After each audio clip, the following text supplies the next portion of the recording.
너 성결케 위해 늘 기도하며 너 주 안에 있어 늘 성경 보고 온 형제들 함께 늘 사귀면서 일하기 전마다 너 기도하라. 너 성결케 위해 내 머리 숙여 저 은밀히 계신 내 주께 빌라. 주 사귀어 살면 주 닮으리니 널 보는 이마다 주 생각하리. 너 성결케 위해 주 따라가고 일 다급하여도 당황치 말고 참 즐거울 때나 또 슬플 때나 너 주님만 믿고 늘 따라가라. 너 성결케 위해 늘 기도하며 내 소원을 주께 다 맡기어라. 너 성령을 받아 주 섬겨 살면 저 천국에 가서 더 잘 섬기리. 아멘.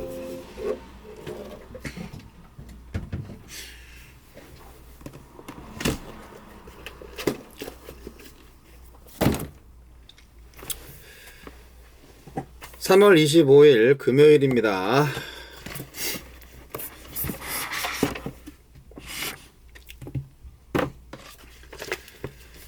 레위기 14장 33절로 57절 말씀.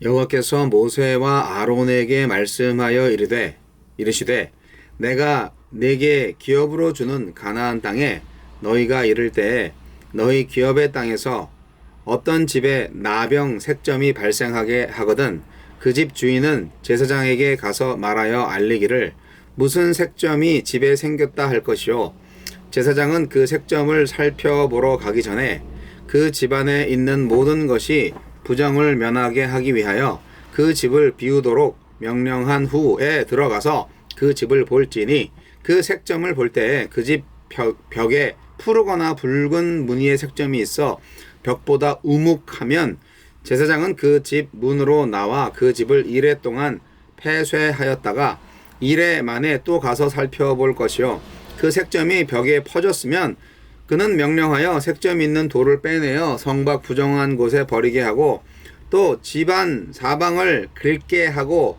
그 긁은 흙을 성밖 부정한 곳에 쏟아버리게 할 것이요 그들은 다른 돌로 그 돌을 대신하며 다른 흙으로 집에 바를지니라. 돌을 빼내며 집을 긁고 고쳐 바른 후에 색점이 집에 재발하면 제사장은 또 가서 살펴볼 것이요 그 색점이 만일 집에 퍼졌으면 악성 나병인즉 이는 부정하니 그는 그 집을 헐고 돌과 그 제목과 그 집의 모든 흙을 성밖 부정한 곳으로 내어갈 것이며 그 집을 폐쇄한 날 동안에 들어가는 자는 저녁까지 부정할 것이요 그 집에서 자는 자는 그의 옷을 빨 것이요 그 집에서 먹는 자도 그의 옷을 빨 것이니라. 그 집을 고쳐 바른 후에 제사장이 들어가 살펴보아서 색점이 집에 퍼지지 아니하였으면 이는 색점이 나은 것이니 제사장은 그 집을 정하다 하고 그는 그 집을 정결하게 하기 위하여 새 2마리와 백향목과 홍색실과 우슬초를 가져다가 그 새 하나를 흐르는 물 위에 질그릇 안에서 잡고 백향목과 우슬초와 홍색실과 살아있는 새를 가져다가 잡은 새의 피와 흐르는 물을 찍어 그 집에 7번 뿌릴 것이요 그는 새의 피와 흐르는 물과 살아있는 새와 백향목과 우슬초와 홍색실로 집을 정결케 하고 그 살아있는 새는 성 밖에 들에 놓아주고 그 집을 위하여 속죄할 것이라. 그러면 정결하리라. 이는 각종 나병 환부에 대한 규례니 곧 옴과 의복과 가옥의 나병과 돋는 것과 뾰루지와 색점이 어느 때는 부정하고 어느 때는 정함을 가르치는 것이니 나병의 규례가 이러하니라. 부정한 집의 정결. 거주하는 집에 곰팡이가 생기면 집주인은 제사장에게 알리고 제사장은 하나님께서 명하신 규례대로 곰팡이가 생긴 집을 정화한 후에 정결 의식을 진행해야 합니다. 하나님은 어떤 분입니까? 백성만이 아니라 집과 땅도 거룩하기를 원하십니다. 하나님이 거하시는 땅이기에 단순히 물리적인 공간이 아니라 언약적 공간이기 때문입니다. 백성이 말씀에 불순종하면 그 땅도 더러워지며 백성은 그 땅에서 쫓겨납니다. 신명기 28장 1절로 14절. 하나님께서 오늘 우리에게 선물로 주셔서 더불어 함께 하나님의 축복을 선물로 받아 누리도록 주신 집이나 땅이 오직 나만을 위하는 공간이 될 때 주님은 가증히 여기실 것입니다. 내 집이나 땅의 참 주인은 하나님입니까? 하나님의 정결한 뜻대로 그 공간이 사용되고 있습니까? 우리에게 주시는 교훈은 무엇입니까? 집에 곰팡이 징후가 보이면 제사장에게 보고해야 합니다. 집안 물건이 부정해지지 않도록 물건을 드러낸 후 제사장은 자세히 조사합니다. 만일 곰팡이가 벽 표면에 스며들었으면 제사장은 7일 동안 그 집을 격리한 후 부정한지 결정해야 합니다. 우리 집과 소유도 면밀하게 조사해 보십시오.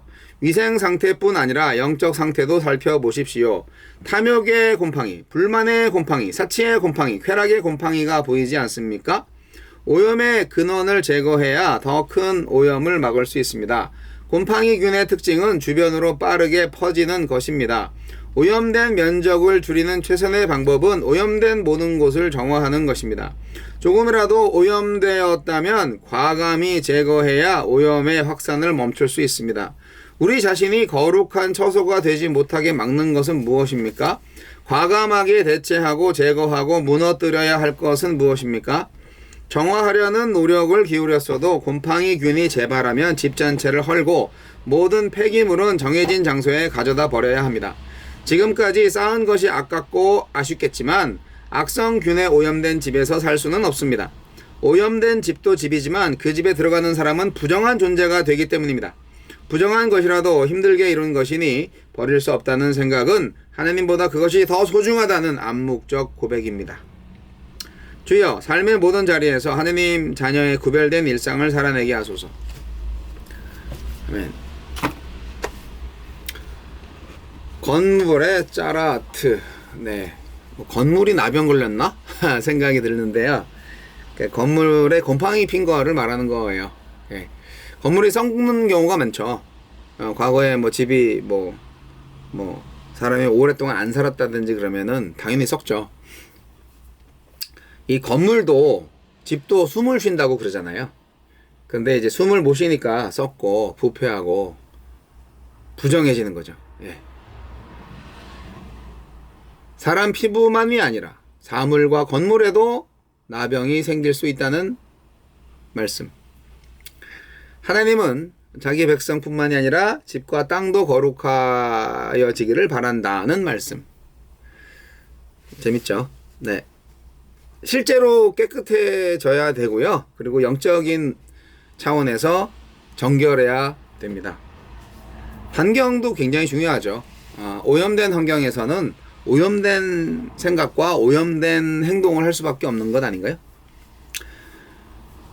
어제 날마다 성경에서는 가난한 자를 위한 정결 예식에 대해서 나눴었는데 그 이후에 가옥에 발생한 문둥병에 대한 재반 규례를 말씀하고 있는 이 말씀을 통해서 보면 하나님이 참 디테일에 강하시구나 하는 거를 저는 느낍니다. 가옥에 발생한 곰팡이에 이르기까지 정말 세부적으로 정결 규례를 정한 것은 이스라엘, 언약의 이스라엘이 모든 죄악과 부정으로부터 완전히 분리된 성결한 삶을 살기를 원하셨기 때문이에요. 하나님은 완벽을 원하시네요. 네. 그런데 완벽하고 싶은데 완벽할 수 있는 방법을 가르쳐주지 않았다면 완벽하고 싶어도 완벽할 수가 없죠. 완벽이 뭔지를 모르니까. 그 기준점을 하나님께서 주신 거예요. 말씀을 통해서, 율법을 통해서. 우리가 가옥에 발생한 문둥병의 처리 규례에서 배울 점이 뭐가 있을까요? 뭐 오늘날 뭐 가옥에 뭐 곰팡이 핀 거를 보고 문둥병이라고 하지는 않지만 이렇게 말씀을 하시고 세세히 이 가옥을 어떻게 정결하게 할 것이냐에 대한 방법을 제시해 주신 하나님. 이 교훈을 통해서 우리가 무엇을 배울 수 있을까요? 첫째, 비록 가나안이 하나님께서 기업으로 주신 땅이라 할지라도 거룩한 땅이겠죠. 그곳에 거주하는 이스라엘 백성들이 좀 관리를 잘 못하면 가옥에도 문둥병이 발생할 수 있다 하는 거잖아요. 그러니까 거기 가나안은요, 천국의 샘플이 될 수는 있어도 천국은 절대로 아닙니다. 인간의 타락으로 말미암아 땅도 저주받았잖아요. 우리가 가야 할 곳은 새하늘과 새 땅이에요. 창세기 3장 말씀 보면 인간이 타락했을 때 땅도 저주받아서 이제 가시와 엉겅퀴를 내게 되었다고 나와 있습니다. 그러니까 어떻게 보면은 죄악투성이의 인간이 사는 곳, 이 땅은 창세기 3장의 말씀을 통해서 저주받은 땅이다, 그렇게 말해도 과언이 아닙니다. 그래서 힘들게 땀 흘려서 땅을 파야 이제 먹고 살 수 있다, 그런 거죠. 땅 파는 게 일이었죠. 농사꾼한테는 뭐 일단 땅을 파야 뭘 하든지 말든지. 그래서 땅 파는 거에 대한 생각. 네. 자, 그리고 두 번째 교훈. 땅에 있는 장막집으로 묘사된 인간의 육체도 원죄와 부패한 심령에서 끊임없이 솟아오르는 죄악으로 인하여서 부정하게 되었고 상처투성이의 존재가 되었어요. 따라서 인간이 문둥병이 발생한 집에서 돌을 빼내고 흙을 긁어내서 새롭게 대체시킨 것처럼 죄와 부정으로 부패해지고 상처 입은 심령을 그리스도의 보혈과 사랑으로 싸매고 새로운 마음으로 변화시켜 나가야 한다는 것입니다. 세 번째로, 돌과 흙으로 새로 지어진 집이라 할지라도 문둥병이 발병할 가능성이 여전히 남아있는 것처럼 그리스도의 보혈로 말미암아 구원받은 성도라 할지라도 죄의 본성과 찌꺼기가 아직도 마음속에 많이 남아있잖아요. 그렇기 때문에 그것이 바깥으로 표출될 가능성이 언제든지 있어요. 따라서 사도 바울도 이러한 인간의 본질적인 죄악성, 죄성, 죄를 지을 수밖에 없는 운명, 그런 거를 일찌감치 인식했기 때문에 탄식적으로 로마서 8장 23절에 이렇게 말하고 있어요. 성령의 처음 익은 열매를 받은 우리까지도 속으로 탄식하여 양자될 것 곧 우리 몸의 구속을 기다리느니라고 말이죠. 그러니까 지금은 이 세상에서는 완벽한 게 없어요. 천국이 와야 돼요. 그러나 완벽을 위해서 노력을 해야 되는 거죠.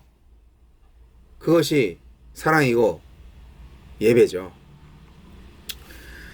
여러분의 집은 뭐 혹시 뭐 푸른 단정 같은 거 없으십니까? 네, 당연히 없겠죠. 참 재밌어요. 가옥에 문둥병이 발생한다? 그것도 재밌고, 그렇게 문둥병이 발생했을 때 어떻게 처리한다? 아유, 그런 것까지 이렇게 다 하나님께서 설명을 다 해주시고 참 자상도 하셔요. 근데 집이 이렇게 썩는 이유가 뭘까요? 뭐 여러 가지 이유가 있겠지만 한 두 가지 정도 간단히 말해서 통풍이 안 되니까, 집이 숨을 못 쉬니까, 바람이 안 통하니까 썩죠. 곰팡이. 우리도 바람이 좀 통해야 돼요. 근데요, 바람 같은 성령 기억나세요? 이 성령이 바람같이 와요. 성령을 충만하게 우리가 하지 않으면 우리 심령이 썩어요. 곰팡이 나요. 우리의 영혼을 항상 프레시하게 유지시켜 줄 수 있는 것, 성령의 바람. 네, 바람 같은 성령 임하시기 바랍니다. 그리고 집이 썩는 이유, 햇빛이 안 드니까, 습기가 많고. 그러니까 태양 앞에서 말짱할 수 있는 균은 아무것도 없죠. 다 없어지죠. 대부분의 세균을 죽이죠, 태양빛이. 웬만한 곰팡이들은 태양빛 한 30분만 쬐면은 다 죽어버립니다. 여러분, 우리 마음속에 영적인 균이 있죠. 영적인 나쁜 세균들이 많이 있을 거 아니에요. 그거를 뭘로? 말씀의 빛으로 쫙쫙 쬐야죠. 그래서 다 죽여버려야죠. 말씀을, 빛을 안 쬐면 이 살아나네. 영적인 죄의 세균들이 모락모락 꼬물락꼬물락. 그러면 득식을 우리의 마음이 힘들어지죠. 그 말씀은 예수 그리스도입니다. 결국 예수 그리스도의 임재를 항상 경험하고 동행함으로써 우리 마음의 집이, 내 마음의 집이 그리스도로 말미암아, 성령으로 말미암아 깨끗해지고 정결해지고 뽀송뽀송해지는 것이죠.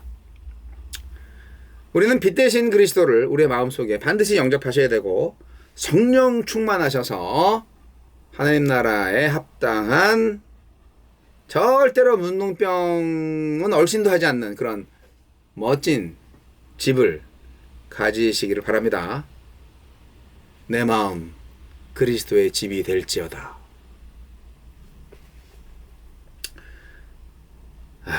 네, 오늘 이게 미국 시간으로는 지금이 아침인데 지금 한국은 13시간이 빠른 저녁 시간이에요. 사실 오늘 새벽 2시에 출근을 해가지고 이제 좀 전에 들어온 거예요. 저녁 8시에. 굉장히 긴 시간을 밖에서 차에 있으니까 이제 5일째 이러고 있는데요. 쉽지 않네요. 그래서 오늘 금요일 날마다 성경을 사실은 어제 근무 끝나고 와서 바로 잠자기 전에 해놓고 잤어야 되는데 깜빡 못했어요. 요즘 많이 피곤한 거죠. 좀 몇 달 좀 적응을 해야 될 것 같아요. 트럭커 되는 게 쉽지 않네요. 여하튼 용서하시고요. 아무쪼록 날마다 말씀으로 승리하시고 오늘에 항상 감사하는 여러분 되시길 바랍니다. 저 요즘 너무 감사하고 있어요. 일할 수 있다. 네, 그리고 신기하다. 이 트럭을 내가 운전하다니. 그리고 하나님 그 일터에서 그리고 수많은 사람들, 일하는 사람들 많이 보니까 이렇게 열심히 살아야 되는 거야. 네, 그런 거 생각하죠. 짐을 나르고 짐을 싣고 뭐 그런 사람들 여기저기에서 보잖아요. 창고에서 공장에서 일하는 사람들.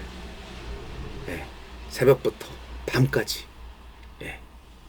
물류센터에서 그냥 꼬물락꼬물락 지게차 왱왱왱 왔다 갔다 하고 정말 대단들해요. 이렇게 열심히 일하니까 한국이 발전하는구나. 우리 하느님의 나라를 위해서도 열심히 일을 해야죠. 그렇죠? 감사합니다, 여러분.